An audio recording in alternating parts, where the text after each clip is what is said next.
நிறைய பேர் என்ன எத்தனையோ இடத்துல எத்தனையோ வாட்டி ஆயிரத்தில் ஒருவன் பற்றி பேச சொல்லியிருக்காங்க. எனக்கு என்னவோ பேசவே தோணலை. ஏன்னா அந்த படம் கொடுத்த ரணங்கள், மனசு முழுக்க காயங்கள், தழும்புகள், அது என்றைக்குமே ஒலிச்சுக்கிட்டே தான் இருக்கும்னு பேச தோணலை. ஒரு மாதிரி அவ்வளவு வலி எதுக்குமே நான் யாரும் அனுபவிச்சிருக்க மாட்டாங்க.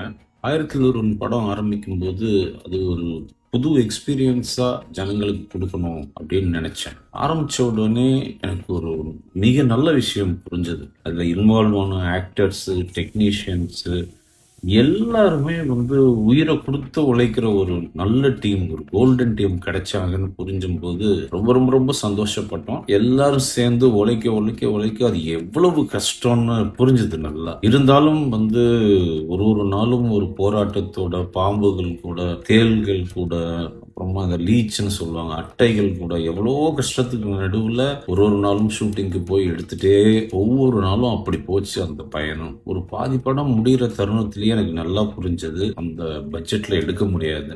உடனே நான் தயாரிப்பாளரை கூப்பிட்டு, சார் இந்த படம் நம்ம சொன்ன பட்ஜெட்ல முடிக்க முடியாது, இது எங்கேயோ போகுது, அதில் நான் உங்களை சிரமப்படுத்த விரும்பல, நான் அப்படியே இதை டேக் ஓவர் பண்ணிக்கிறேன், நான் ப்ரொடியூஸ் பண்ணிக்கிறேன் சார், நீங்க கொடுத்த பணம் வட்டியோட திருப்பி கொடுத்துட்றேன் அப்படின்னு சொன்னேன். ஆனால் ஒரு நல்ல மனுஷர் அந்த ப்ரொடியூசர் ரவீந்திரன் அவர்களுக்கு, அவர் இல்லை நான் தான் பண்ணுவேன், இந்த மாதிரி ஒரு படம் நான் பண்ணணும் அப்படின்னு சொல்லிட்டு ஒரு எங்களுக்கு ஆதரவா இன்னும் 5 கோடி நான் பட்ஜெட் நான் செலவு பண்றேன் அப்படின்னாரு. இன்னும் 5 கோடி தாண்டியும் கூட எனக்கு புரிஞ்சது இல்லை, இன்னும் இது செலவாகும், இதுக்கப்புறம் தயாரிப்பாளரை கேட்கறதுல எந்த நியாயமும் இல்லைன்னு சொல்லிட்டு நானே வட்டிக்கு வாங்கி நானே இன்வெஸ்ட் பண்ணி பாக்கி படத்தை முடிச்சிட்டு போஸ்ட் ப்ரொடக்ஷன் ரொம்ப கஷ்டப்பட்டோம். முக்கியமா விஎஃப்எக்ஸ் அப்படின்னு வரும்போது பிரைம் போக்கஸ்ல செந்தில்னு இருக்காரு, அவரும் நானும் ராத்திரி பகல் போராடி, ஏன்னா இது கொஞ்சம் புது கான்செப்ட் எல்லாருக்குமே, ரொம்ப எத்தனையோ இரவுகள் தூங்காத போயிருக்கு. அந்த பிரைம் போக்கஸ் கம்பெனிலேயே கிடந்து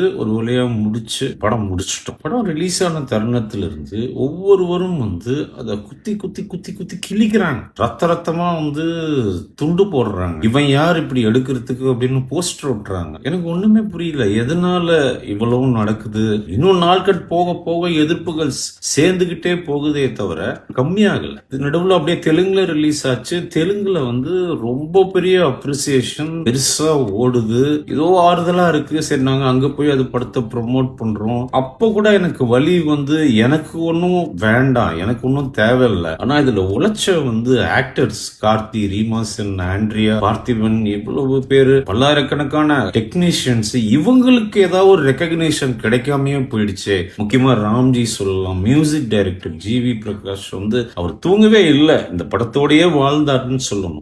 இவங்களுக்கு எதுவுமே ஒருத்தருமே ஒரு ரெக்கக்னிஷன் கொடுக்கலையேன்னு சொல்லி நான் ஆக்சுவலா இன்னைக்கு வரைக்கும் அழுதுகிட்டே தான் இருக்கேன். ஒரே ஒரு கேள்வி கேட்கிறேன், அதுக்கு முன்னாடி வரைக்கும் அரசர்கள் பத்தி எடுக்கணும் அப்படின்னா எப்படி எடுத்துட்டு இருந்தோம்? நம்மளுக்கு தெரிஞ்ச கிங்ஸ் எல்லாம் வீரபாண்டிய கட்டபொம்மன், அவ்வளவுதான், பெரிய இதை வச்சுக்கிட்டு நல்லா அலங்காரம் பண்ணிக்கிட்டு நகை போட்டுக்கிட்டு. இந்த படம் தான் முதல்ல நாங்க நல்லா ரிசர்ச் பண்ணி தான் காமிச்சோம். சோழ அரசர்கள் இப்படிதான் இருந்தாங்க, இப்படியெல்லாம் தான் நடந்தது, எவ்வளவோ கல்வெட்டுகள்ல இருந்து தேடி எடுத்த உண்மை. இன்னைக்கு எல்லாரும் அந்த சோழர்களை பிடிச்சுக்கிட்டாங்க, சோழர்களோட பயணம் தொடருன்றாங்க. அந்த சோழனை பத்தி அந்த படத்துக்கு முன்னாடி ஏன் பேசலன்றது எனக்கு என்னைக்குமே ஒரு சிரிப்பா தான் இருந்துச்சு. கார்த்தி மட்டும் கரெக்டா சொன்னாரு, என்கிட்ட சொல்லல, என்னோட கேமராமேன்ட்ட சொன்னாரு, சார் அந்த கிளைமேக்ஸ் சார் உணர்ச்சிகரமான மேட்டர், அது சார்ட்ட கேளுங்க சரியா வருமானு அப்படின்னு என்கிட்ட கேட்கும்போது அந்த டைம்ல ஓகே அது கரெக்டா தான் இருக்கும் அப்படின்னு நினைச்சு எடுத்தாச்சு. அது இன்னைக்கு எனக்கு புரியுது,